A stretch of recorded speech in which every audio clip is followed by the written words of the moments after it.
friends. So today in this lecture we are going to discuss one more RC oscillator, and that is the RC phase shift oscillator. Now already you know that in a oscillator we have a one internal amplifier and a feedback network will be there. The output of the internal amplifier connected to a feedback network, and the output of the feedback network is again connected to the input of the internal amplifier. So if you look at the circuit diagram of the RC phase shift oscillator, here this transistor or this part of the circuit R1, Rn, Re, Ce, this part of the circuit is nothing but it is your internal amplifier. And these three capacitors and these three resistors are our feedback network. This is a feedback network. And if you look at this, the resistance R1 is providing a kind of a biasing Re and Ce, that is used for the self biasing of the transistor, and here we have a load resistance Rn. Now at this point of the Rn, we have this output voltage. So here the output voltage is there, and then this output voltage, here we provide a kind of a feedback. So this voltage is going to be appear at this point of your feedback network. Now this feedback network consists of a 3 RC network. The capacitor and the resistance are connected in series. Like this is a one of the RC network, this is the second one RC network, and here we have a third RC network. This RC network is going to produce a 180 degree phase shift, and as a result there will be a kind of a positive feedback for the oscillation. So if you look at this, let us say my input signal is a kind of a this kind of a sine wave. So the output signal is going to be inverted. Here that you can see 180 degree phase shift is provided by this network. Then this signal is applied here. Now here we have a 3 identical RC networks. So each RC network will produce a 60 degree of the phase shift. So at this point here we have a phase difference of a 60 degree with respect to VO. Then it is given to a second RC network. So it is going to produce a one more 60 degree. So the total phase difference will be a 180 degree. Then again it is passing through a third RC network. It is also going to produce a one more phase difference of 60 degree. So the total phase difference will be a 180 degree. So that you can see, if my input signal at the input of the feedback network is like a positive cycle, and then we have a negative cycle, then the output of the feedback network we have a negative cycle, and then we have a positive cycle. So the total phase difference is introduced by this network is going to be a 180 degree. So every network is going to produce a 60 degree. This will also produce a 60 degree. This will also produce a 60 degree. So in this way, we have a total 180 degree. Amplifier is going to produce a another 180 degree phase shift. So here our Barkhausen criteria is going to be satisfied. What is the Barkhausen criteria? That KAV, the phase angle, that is the loop gain. Phase of the loop gain must be a 0 degree or it must be a 360 degree. Then only the amplifier will be converted into a oscillator. Now let us see what will be the frequency of oscillation. So first of all we will find out approximate value of the frequency of the oscillation. And for that we will concentrate only a one RC network. Remember, here we are going to concentrate only one RC network, and from that we can approximately find out what is the frequency of oscillation. So here let us say we consider this.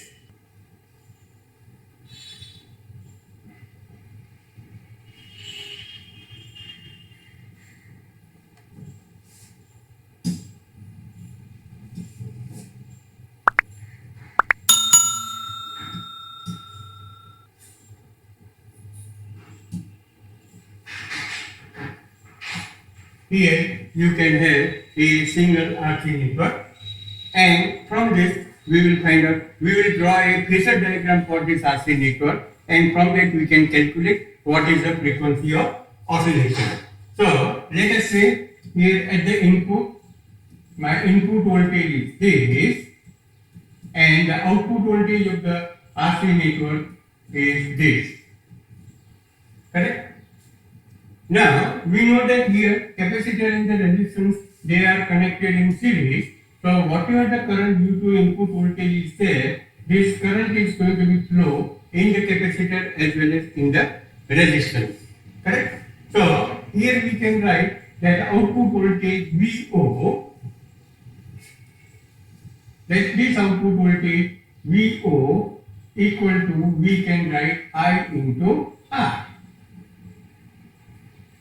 Correct? And same way, voltage across the capacitor we can write as Vc equal to I into Xc. Xc, that is the reactance of the capacitor.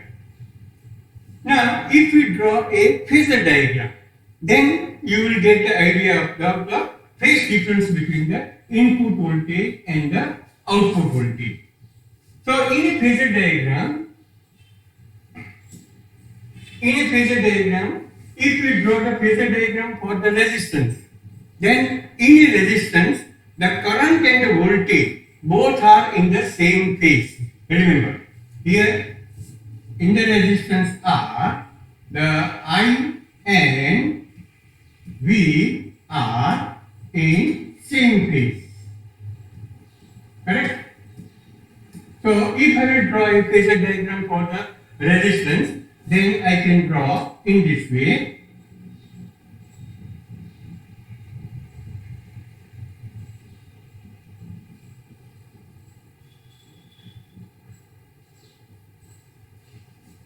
If this is representing a current, then the voltage in the resistance I can draw, that the phase for this voltage we can draw like this. This is a phasor diagram for the resistance. And what is the voltage across the resistance? That is a VO. Correct? Now, in the capacitor, the phase difference between current and voltage is 90 degree. And in that case, the current leads the voltage by 90 degree.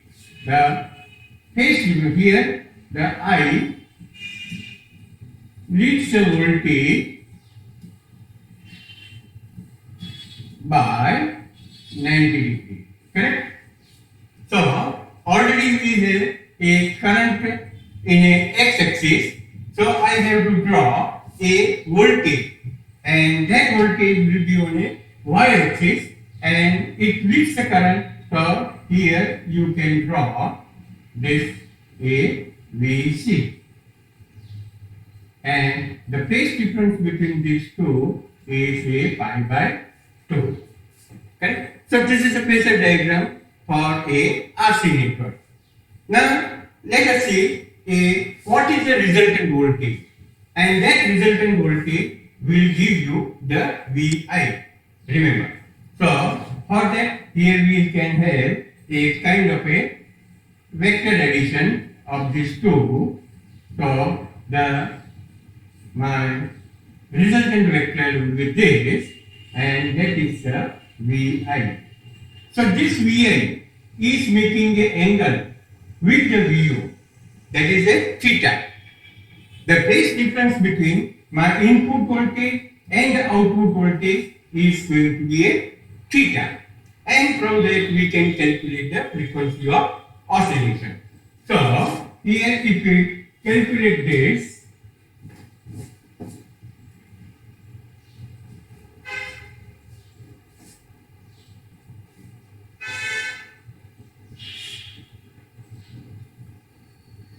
then we can write the tan theta equal to here.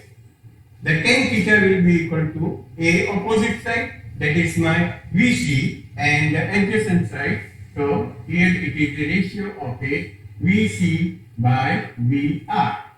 Now what is VC? That is a I into HC, and VR is I into R. Correct? So tan theta equal to, now HC is nothing but 1 upon omega C. So we can have 1 upon omega RC. And therefore, we can say that the omega is equal to 1 upon RC into tan theta. Correct? That is the frequency of oscillation, you can say. And what we require for a single RC network, we require the phase difference of a 60 degree. So here, if I will put this value of theta, so my tan 60 degree is nothing but it is a root 3. So omega is equal to, we can say 1 upon root 3 RC, or we can have the frequency F equal to 1 upon 2 pi root 3 RC. Remember. Here, so if we use the vector diagram, then the frequency of the oscillation is 1 upon 2 pi root 3 RC. And this is actually not the exact frequency of oscillation, because here what we have assumed? We have assumed that whatever the current is passing in the capacitor, the same current is also passing in the resistance. But actually, if we take a three different network, then the current in the resistance and the capacitor is not same. Here if you look at this, whatever the current is passing in this capacitor, then it is going to be divided. Some current will pass through this resistance and some current is passing through this capacitor. Same way, here whatever the current is coming, it is also again going to be divided. So the value of the current in this capacitor and the value of the current in this resistance, they are different. And as a result, you cannot have this exact value of the frequency of oscillation. And if you want to calculate the exact value of the frequency of oscillation, then we have to consider all this value of the current, that is I1, I2, I3, and from that you can find out the exact value of the frequency of oscillation. So here if you apply that one, then the frequency of oscillation is comes out to be 1 upon 2 pi root 6 RC. This is a frequency of oscillation for the RC phase shift network. So now we are going to obtain this F, exact value of the frequency of oscillation. Let us see how we can calculate with the help of applying the Kirchhoff's law. And for that, remember, we are going to concentrate on these three identical networks. Correct? So I will take only this network, and then the rest of the thing is going to be I will be rub out.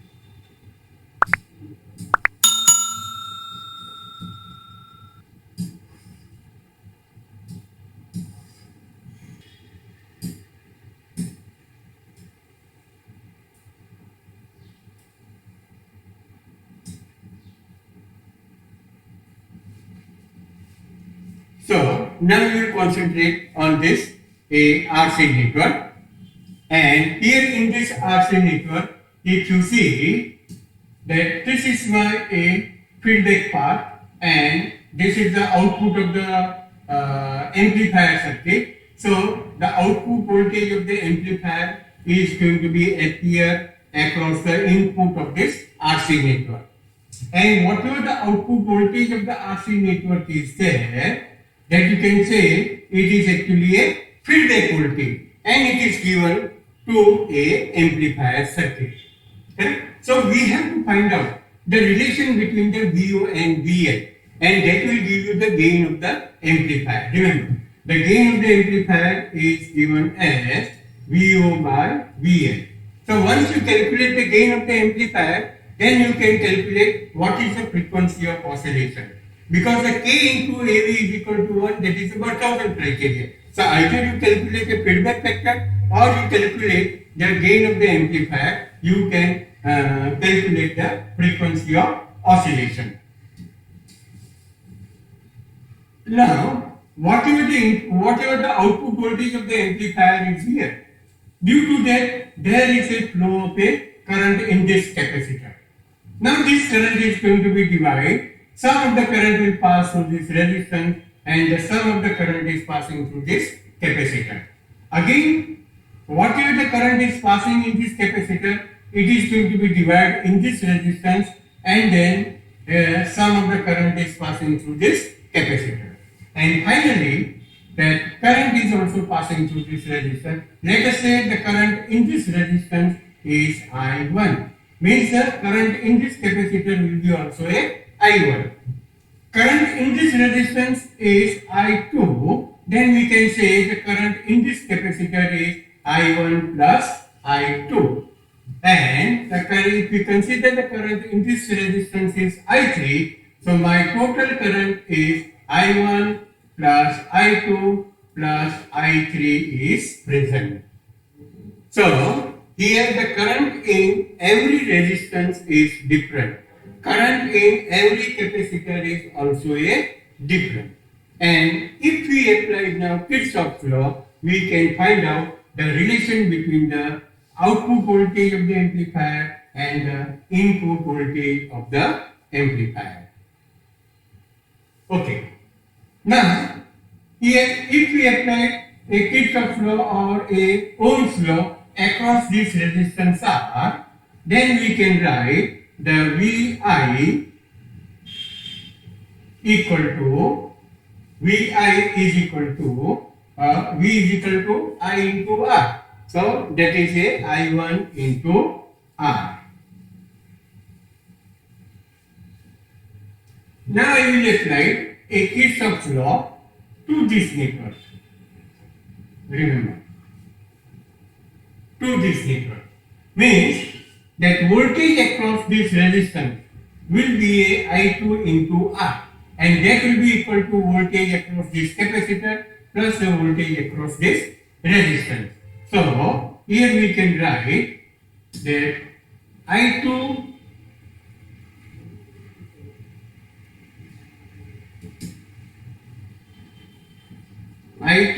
into R equal to voltage across the capacitor means I will write as I1 into Xc plus input voltage Vi.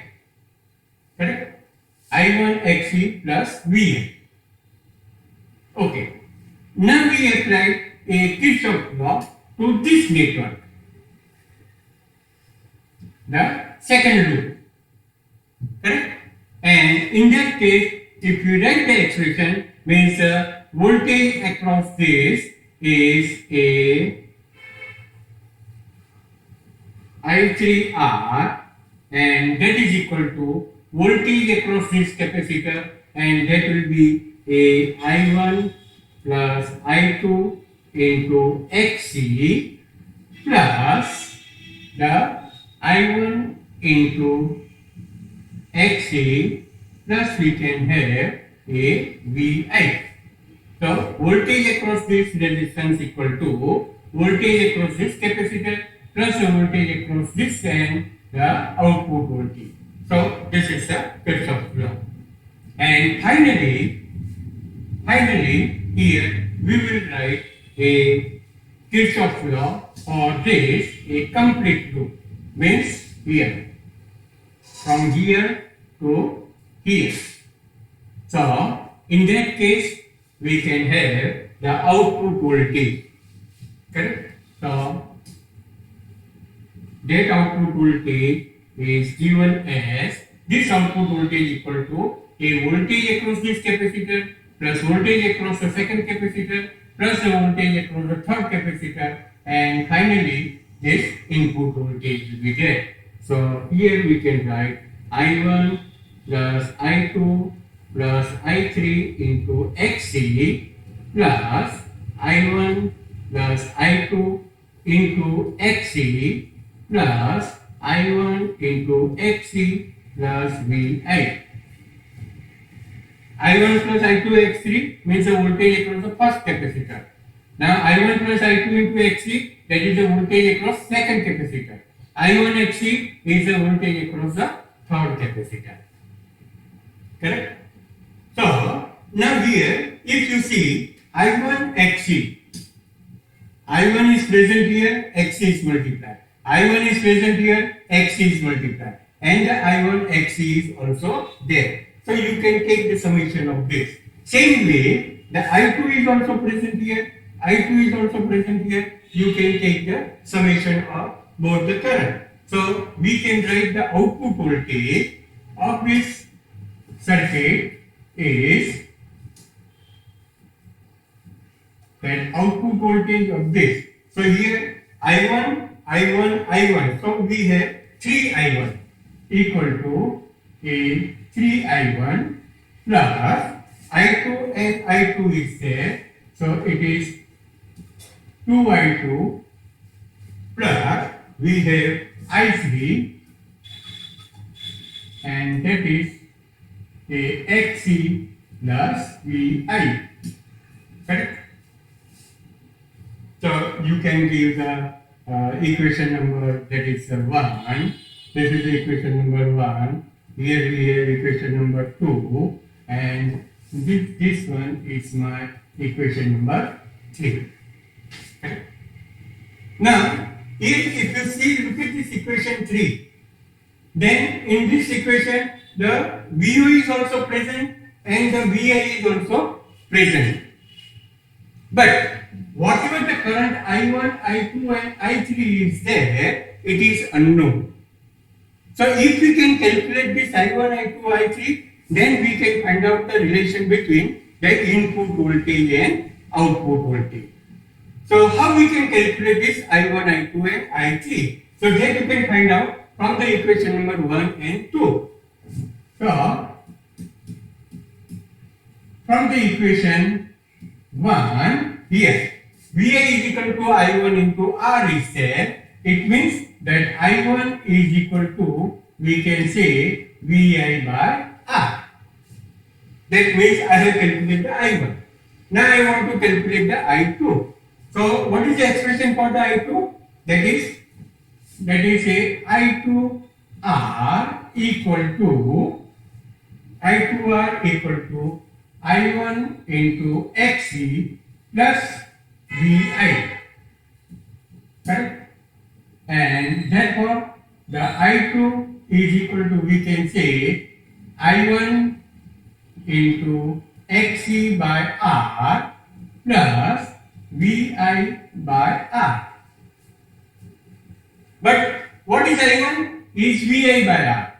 So here we can write that VI by R square into XC plus VI by R. So this is my current I2. Here you can say this is the equation number 4 and this one is my equation number 5.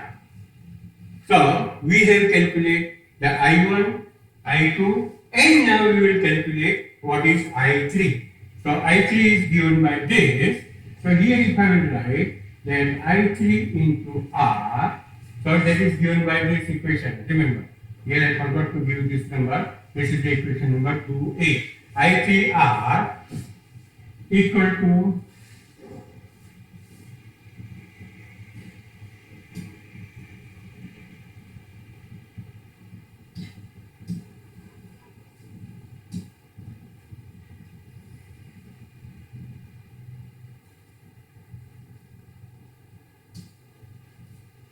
so the I3R equal to, we have I1 plus I2 into XC plus I1 into XC plus VI. Right? So now we substitute the value of I1 and I2. So this is equal to and also you divide by R. So I3 will be equal to, we can have a XC by R. Now you put the I1, that is VI by R, plus what is my I2? I2 I already calculate, and that is VI by R square into XC plus VI by R. So from this equation, we have already insert the value of I2, and then we have XC by R, and the value of the I1 is VI by R plus VI by R. Correct? So this is I3. Now here in this equation, we have terms which are very common. So the VI by R is there. Here also VI by R is there. Here also VI by R is there. So we have 3 VI by R. Okay? So in this way, if you take the summation of all these terms, then you will get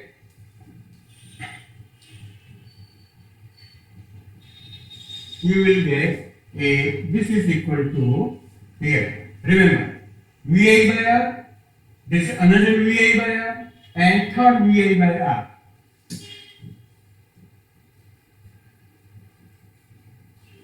And both these all are multiplied with XV by R. Correct? So we can write that this is 3VI by R square into XC. Correct? 3VI by R square into XC. Then we have VI by R square into XC. So this term, if we write, then we have VI by R cube into XC square. And the final remaining term is this, so plus VI by R. So actually we have calculated I1, I2 and I3. And this is my I3. And we have to insert all these values of the current in the expression number 3. Then we can simplify for this VO and VI. So let us write this. First of all, I will store this value of the I1, I2 and I3. What is my I1? I1 is this, and somewhere here I will write what is I1. What is I2? I2 is here.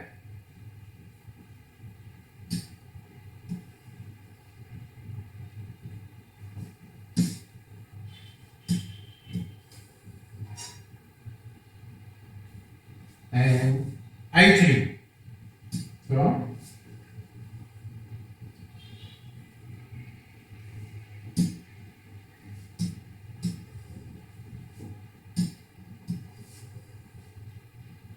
because these three currents are required for the simplification. Correct? So okay. Now we substitute this value. So the output voltage VO is written as 3I1, means it is VI by R. So 3VI by R plus 2 into what is I2? VI by R square XC plus this. So it is a, you can say it is 2VI by R square into XC plus 2VI by R. I have substituted the value of I2 plus I3. So I3 is this. It is a 3VI by R square into XC plus VI by R cube into XC square plus VI by R, and this bracket is multiplied with this XC.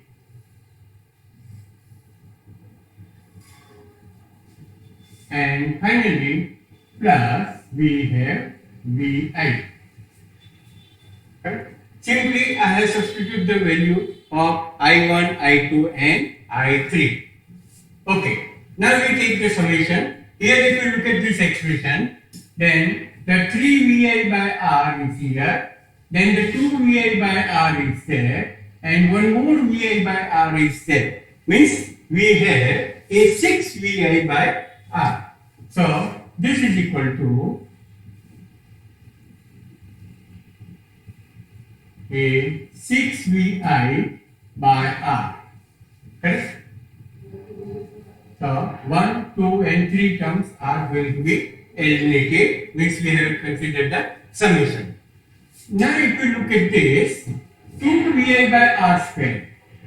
2VI by R square is here and the 3VI by R square is here. Correct? So here the total will be a 5VI by R square is there, and plus, so here this term is going to be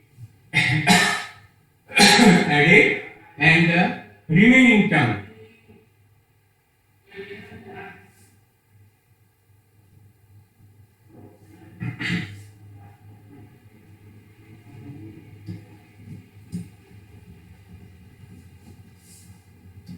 remember 3VI by R, 2VI by R, VI by R, and that is going to be multiplied this. So okay, then the 2VI by R square, 3VI by R square. So here we have 5VI by R square into XC, and remaining third term is this, that is VI by R cube into XC square. Remember, and outside we have XC plus VI. Now remember, in the first, second, third and fourth, all the terms have a VI. So we can take the common and we can calculate the gain. So the gain of the amplifier AV is a VO by VI, and therefore my expression here, this expression will comes out to be a 6XC by R plus 5XC square by R square plus XC cube by R cube plus 1. Remember. Right? Simply we have considered AVI common. And now we can write what is XC. Correct? And we know that the XC is nothing but it is 1 upon j omega c, or I can write this as a minus j by omega c. Then what will be the XC square? So XC square means a minus j by omega c into minus j by omega c. So that will come out to be a minus 1 upon omega square c square. So you can take the multiplication. And here in our expression, the XC cube is also present. So the XC cube will be equal to, here if you multiply this 3 times, then what will you find? XC cube will be equal to a j by omega cube c cube. Correct? And therefore the gain of the amplifier AV is equal to, I will write this 1 plus now 6XC by R. So it is minus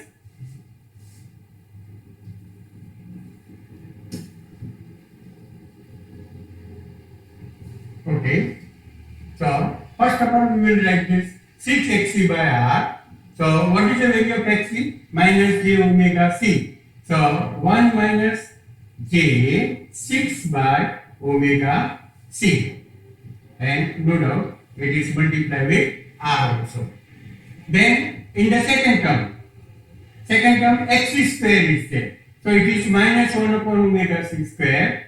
So it is minus 5 by omega square r square c square. And third term is xc cube. So we have a plus j divided by omega cube r cube c cube will be there. Correct? And here you can see that we have this imaginary term also, we have this imaginary term, and we collect this imaginary term and we collect the real term. So this will be equal to 1 minus 5 divided by omega square r square c square. And from these two, if we take a j common, then in the bracket you will find a 6 by omega rc minus 1 upon omega cube r cube c cube. Correct? So we have calculated the gain of the amplifier. But now you can see that in this gain, here we have a real part. And this is my imaginary part. Means this represents that gain of the amplifier is a complex. But we know that the gain of the amplifier is a real. Root gain of the amplifier. What is that? That is a k into AV is equal to 1. So it is a real. There is no imaginary part in the root gain. And therefore, here we can consider that the imaginary part is 0. So, in that case,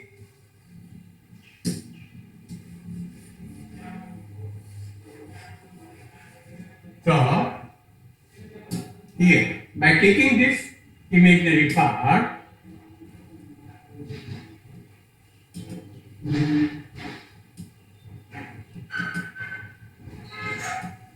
zero, then we have 6 by omega rc equal to 1 upon omega cube r cube c cube.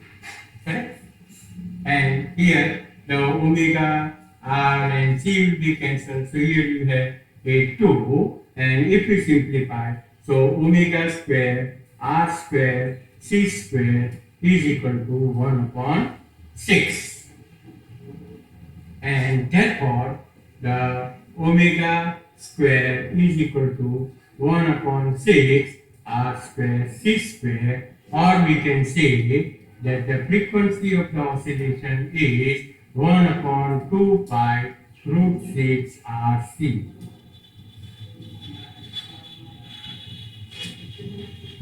So in a previous case that we have calculated the approximate value. So in that case, instead of a root 6, we have a factor of root 3. So exact value of the frequency of oscillation is a 1 upon 2 pi root 6 rc. Now what should be the minimum gain? So we have calculated this oscillation. But how much gain is required for the oscillation? Because that k into AV has to be a 1. Correct? So we have to find out the gain of the amplifier. And gain of the amplifier you can calculate in this way.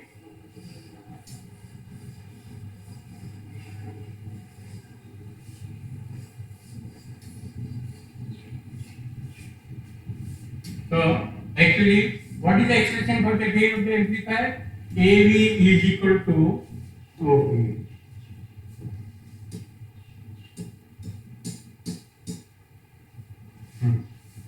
If you look at this expression, okay, I will store this.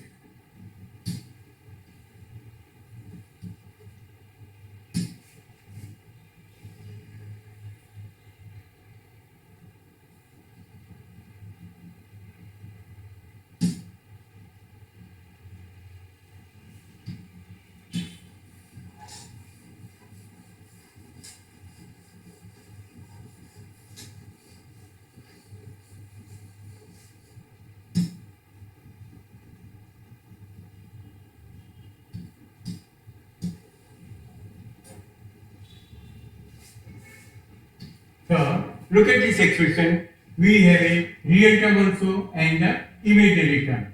We consider the imaginary term is 0. So the gain of the amplifier is 1 minus 5 divided by omega square r square c square.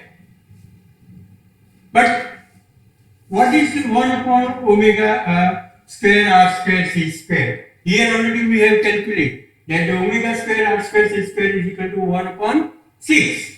So that value here if we put, so 1 minus 5 by 1 upon 6, and this will come out to be a minus 29. So here if you want a oscillation in the amplifier circuit, then the gain of the amplifier must be a minimum gain of the amplifier must be a 29. And here this negative sign is indicating that the amplifier is providing a 180 degree of the phase shift. So if the gain of the amplifier is 90 or slightly greater than 19, then 29, sorry, greater than 29, then you will get a sustained oscillation in the oscillator circuit. So here you have to remember that the frequency is given by 1 upon 2 pi root 6 RC, and from this formula it is very clear that as we increase the value of resistance and capacitor, the frequency is going to decrease. And if you want a higher value of the frequency, the value of the resistance capacitor should be a low one. Now, what is the disadvantage? Here you can see that the required gain of the amplifier is very large. 29 is a large gain. And whenever we have a large gain of the amplifier, then it is not stable. So if you want the stability, then always the gain of the amplifier must be as low as possible. And that's why the wind bridge oscillator is far better than the RC phase shift oscillator. That is the advantage of a wind bridge oscillator. So the stability of the oscillation is very high because the gain is very low. Second thing, that if you want to generate a very high frequency, then you require a lower value of the resistance and capacitor. So very low value of resistance capacitor, when you decrease the value of the capacitor, then the stay capacitance is going to be affected.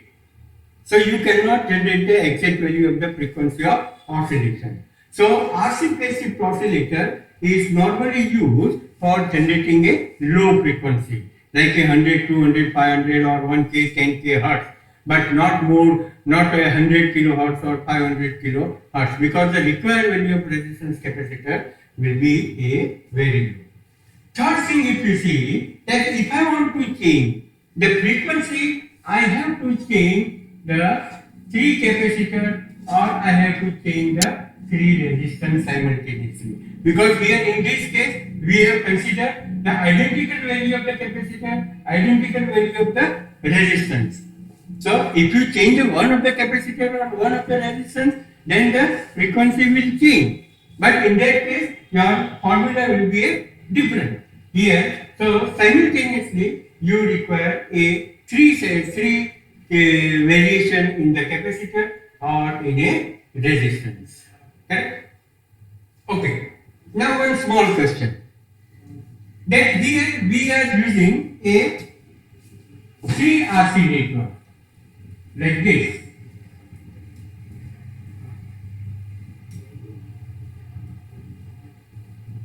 And each network is producing a 60 degree, 60 degree, 60 degree, so total is 180 degree.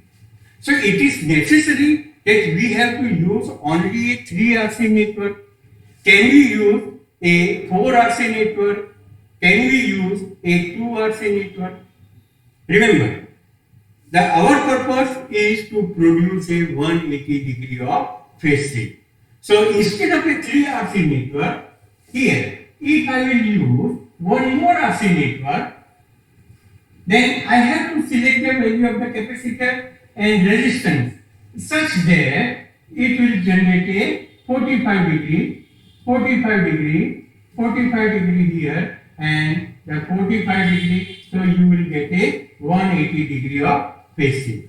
So the 4 network are possible, or the 5 network are also possible. But the thing is that why unnecessary we have to increase the number of the components. Instead of 3, if you use the 4 network, then one more capacitor, one more resistance is required, and ultimately we do not have any kind of a gain, or we do not have any kind of a benefit. And that's why the minimum number of the component means you have to use the 3 capacitor and 3 resistance. Now the question is that can we use a 2 network? Remember, instead of this, here, if we have a 2 resistance and capacitor, so what I will require, that this network has to produce a 90 degree and this has to produce a 90 degree, and ultimately the total is going to be a 180 degree. But remember, here we cannot use the 2 network because the required phase difference is exactly a 90 degree. But here, whatever the capacitors we are using, they are not a ideal capacitor. If you have the ideal capacitor, then you can achieve the phase difference of a 90 degree between the current and voltage. But any practical value of the capacitor, due to the dielectric law, the phase difference between the current and voltage is always a less than 90 degree. Remember. And therefore, you cannot achieve a 90 degree in this single RC network.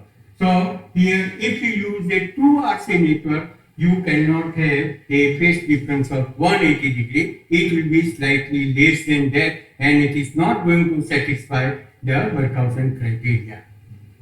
So 2 RC network we cannot use, but the 3 RC network, 4 RC network, 5 RC network we can use for generating a frequency. So here we have a limitation that we cannot generate the high frequency. So we have one more type of the oscillator, and that is known as a LC oscillator. LC oscillator are capable for generating a high frequency like a 10 megahertz, 100 megahertz or 500 megahertz. So in the next lecture, we will discuss about a LC oscillator.